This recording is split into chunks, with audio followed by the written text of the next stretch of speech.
Welcome back to another technical deep dive here in the debug zone.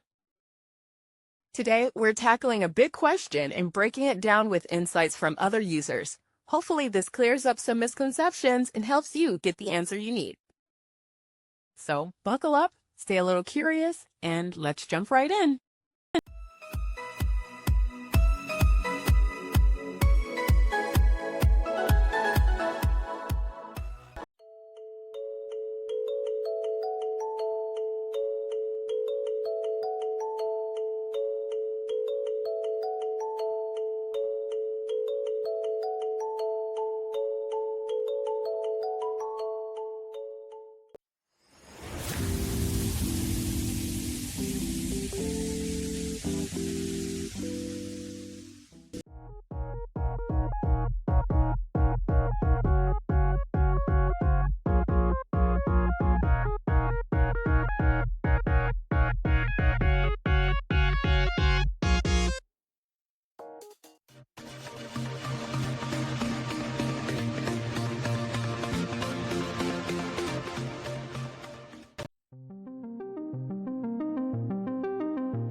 And that's a wrap.